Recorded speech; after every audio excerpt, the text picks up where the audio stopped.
Muy buenos días. El día de hoy, mi equipo presentará diversos temas. Estos temas fueron tratados anteriormente durante la clase de teoría y práctica de la traducción de la segunda lengua al español. Los temas que se tratarán en esta presentación son las técnicas de traducción, la teoría de escopos, la teoría de equivalencia y finalmente la teoría de domesticación y extranjerización. El equipo está formado por Audeves López Citlali, Gil Escobar Diana, Pacheco Victoria y Trejo Taboada Valeria. Cada integrante desglosará los temas a tratar a continuación. Para poder adentrarnos más en el tema de teorías de traducción, comencemos por lo más básico. ¿Qué son las técnicas de traducción? Pues bien, las técnicas de traducción son mecanismos de traducción que se utilizan para poder conseguir el mejor resultado en el idioma deseado. Estas toman en cuenta la cultura, espacio y tiempo del idioma de origen y el de destino. Hurtado Albir también tiene su propia definición de técnica de traducción, la cual propone para ser tomada en cuenta en su libro Traducción y Traductología, Introducción a la Traductología, y dice lo siguiente: procedimiento visible en el resultado de la traducción que se utiliza para conseguir la equivalencia traductora a microunidades textuales. Las técnicas se catalogan en comparación con el original. La pertenencia del uso de una técnica u otra es siempre funcional, según el tipo textual, la modalidad de traducción, la finalidad de la traducción y el método elegido. Las técnicas de traducción se aplican de acuerdo a las características del texto a traducir y son fundamentales para lograr conseguir una traducción de buena calidad que logre trasladar el mensaje original de una lengua a otra. Como se podrá asumir, las técnicas de traducción, al ser herramientas que cada traductor puede utilizar para facilitar su trabajo, varían mucho. Hay muchísimas técnicas actualmente, de las cuales 7 son las más reconocidas y utilizadas: la traducción literal, el calco, la modulación, la equivalencia, la adaptación, el préstamo y la transposición. A continuación, se explicarán un poco más a detalle las últimas 2. Número 1. La transposición.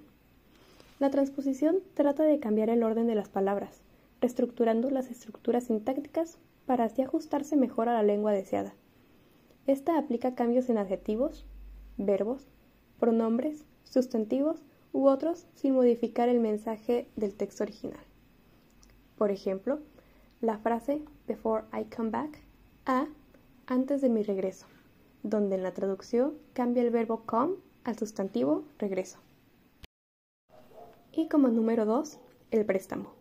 El préstamo trata de dejar sin traducir una palabra, término o expresión del idioma origen, ya sea porque en la lengua meta la palabra tenga este mismo significado o bien no tenga un equivalente en este. Las palabras en las que se utiliza esta técnica deben estar siempre colocadas en letra cursiva o itálicas. Por ejemplo, la palabra hardware en inglés fue tomada y tiene el mismo significado en español, que es, según el diccionario web de Wikipedia, un conjunto de programas, instrucciones y reglas informáticas para ejecutar ciertas tareas en una computadora. Y también la palabra déjà vu, del francés, que fue tomada prestada y dada el mismo significado en el español, el cual es, según el diccionario web de Wikipedia, la sensación de haber vivido algo antes en una situación que en realidad es nueva. Con esto, se puede decir que las técnicas de traducción son fundamentales para poder conseguir una traducción de buena calidad, que logre trasladar absolutamente todos los matices e intenciones del texto original al texto de destino. Las técnicas que se utilizarán varían de cada autor y del texto a traducir, pues se adaptan a estos contando con el estilo de cada uno y lo que consideren que es más apropiado para el texto y que se logre transmitir el mismo mensaje del contenido original. La teoría de escopos. El término escopos fue introducido por el lingüista alemán Hans Vermeer para referirse a la finalidad de una traducción como el principal factor que guía el proceso de traducción. La palabra escopos proviene del griego y significa objetivo, finalidad o propósito. La teoría de escopos establece que el texto debe cumplir una función comunicativa y que tiene como finalidad un objetivo específico dentro de una cultura determinada. Esta teoría considera la traducción y la interpretación como formas particulares de acción, es decir, de comportamiento intencional orientado a un objeto o escopo. El trabajo más importante sobre la teoría de escopos fue realizada por Vermeer y Rice en su libro Grundlegung einer allgemeinen Translationstheorie, que en 1996 fue traducida al español como Fundamentos para una teoría funcional de la traducción. En esta obra, los autores proponen esta teoría general para todo tipo de texto. Dicha teoría consta de las siguientes reglas. 1. Un texto meta está determinado por su escopos. 2. Un texto meta es una oferta informativa en una cultura meta y una lengua meta, acerca de una oferta informativa en una cultura fuente y una lengua fuente. 3. Un texto meta no inicia una oferta informativa de forma claramente reversible. 4. Un texto meta debe ser internamente coherente. 5. Un texto meta debe guardar coherencia con el texto fuente. Y 6. Las 5 reglas mencionadas anteriormente tienen un orden jerárquico, con predominio de la regla del escopos. Este objetivo se considera el principal factor determinante de los métodos y estrategias que un traductor adopta para producir traducciones adecuadas a su función y destinatarios. En esta teoría es de suma importancia que el traductor conozca el por qué un texto fuente va a ser traducido y cuál será la función del texto meta. Por lo tanto, una de las características más resaltantes de la teoría de escopos es que ofrece la posibilidad de que un mismo texto sea traducido de diferentes maneras de acuerdo al propósito y el encargo de traducción. Este encargo de traducción debe detallar el objetivo y la función del texto meta para que pueda llevarse a cabo una acción traductora adecuada. Para ello se tiene que analizar una serie de factores a tener en cuenta al momento de traducir, y estos serán dados en el encargo. Por ejemplo, si se traduce un libro del español al inglés y este va dirigido a niños de Estados Unidos, sería diferente a si es traducido para adultos australianos. Estos textos serían distintos entre sí, pues no tienen el mismo objetivo y se tendrían que utilizar diferentes estrategias para abordar el texto. Pues en este caso, a pesar de que en ambos países hablan inglés, en realidad son dos culturas metas distintas, y debido a las edades de ambos grupos, los registros del habla no son iguales. Por otro lado, si traducimos un documento técnico del inglés al español y su público meta son personas especializadas en el campo al que pertenece el texto, sería diferente a si va dirigido al público en general, ya que no tendríamos el mismo objetivo y en uno utilizaríamos un lenguaje más especializado que en el otro. Al momento de traducir un texto, el traductor se puede topar con términos que no tienen una equivalencia idéntica en la lengua meta. Es por eso que se utiliza la teoría de la equivalencia. Su objetivo es hallar la manera correcta de transmitir un mensaje sin que se pierda su significado, es decir, su sentido original. Ahora, para introducir a esta teoría, mencionaremos a Jacobson, quien fue uno de los lingüistas más influyentes durante el siglo XX. Él nos explica que debido a la diferencia de código entre una lengua y otra, en este caso serían las lenguas de origen y de destino, no era posible encontrar la equivalencia exacta. Es decir, debido a las diferencias entre lenguas, en este caso relacionado un poco más con la cultura, el hallar la equivalencia exacta es casi imposible para el traductor. Ahora hablaremos sobre Nida, quien es considerado uno de los fundadores de los estudios de traducción modernos. Este lingüista coincide con el lingüista Jacobson. No existe una equivalencia idéntica, por lo tanto, el traductor es responsable de encontrar la equivalencia más cercana. A partir de esto, Eugene Nida introduce dos tipos de equivalencia que serían los básicos que hoy conocemos, la formal y la dinámica. El objetivo de la equivalencia formal es conservar las características clave del texto original siempre que sea posible, mientras que en la dinámica implica traducir el significado del texto de modo que tenga el mismo impacto en la audiencia.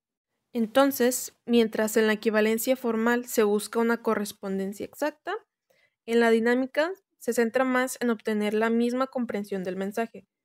es posible cambiar la estructura de este con el propósito de mantener el significado original.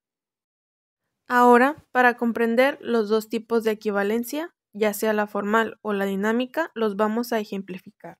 Un buen ejemplo de la equivalencia formal sería la traducción de poemas. En esta se busca respetar la estructura y las rimas. Nuestro ejemplo sería del inglés al español. El original dice, Roses are red, violets are blue, que se traduce a las rosas son rojas, las violetas azules. Se mantiene tanto el significado como la estructura poética. Para la equivalencia dinámica, utilizaremos de ejemplo una frase muy conocida. It's raining cats and dogs, que se traduce a está lloviendo a cántaros. Debido a que estas expresiones, conocidas como dichos, están directamente relacionadas con la cultura, lo más correcto para el traductor sería hallar una equivalencia en la cultura meta que mantenga el mismo significado, sin importar que la estructura se modifique. Cabe mencionar que el lingüista Eugene Nida es conocido por aplicar la equivalencia dinámica en la traducción de la Biblia. A continuación voy a presentar las teorías de domesticación y extranjerización a partir del concepto propuesto por el traductólogo Lawrence Venuti. La domesticación consiste en adaptar los elementos culturales de un texto original a la lengua meta para que el lector lo perciba con familiaridad y naturalidad. Por otro lado, la extranjerización consiste en mantener los elementos culturales de un texto original de modo que el lector perciba la lengua y cultura de origen. Venuti, en su libro The Translator's Invisibility, A History of Translation, fue donde plasmó por primera vez los términos de domesticación y extranjerización como estrategias traslativas opuestas, si bien estas ya habían sido abordadas previamente por otros autores, por ejemplo, Friedrich Schleiermacher y Eugene Nida. Venuti fue de los primeros teóricos en definir estas teorías. La domesticación es una estrategia de traducción que adapta un texto extranjero a la lengua de destino, utilizando palabras, expresiones y estructuras gramaticales propias de esta, y el objetivo es hacer que el texto traducido resulte natural y fluido para el lector, eliminando elementos que puedan ser ajenos o difíciles de entender para el lector. Por ejemplo, en la frase I drank a Mountain Dew, un traductor podría adaptar esto a me tomé una Fanta si considera que el receptor no está familiarizado con la bebida Mountain Dew. La extranjerización, en cambio, como estrategia traslativa opuesta a la domesticación, es una estrategia de traducción que mantiene los rasgos culturales, lingüísticos y estilísticos del texto original, incluso si estos puedan resultar poco familiares para el lector de la lengua meta. El propósito de esta estrategia es preservar la identidad y cultura del texto de origen. Y, según Venuti, esta estrategia ayuda a promover la diversidad cultural y supone un reto a los valores estéticos de la cultura meta. Un ejemplo de extranjerización en este caso podría ser que el traductor mantenga la referencia a la bebida Mountain Dew, aunque el receptor pueda no entenderla completamente, con el fin de resaltar la visibilidad del proceso de traducción.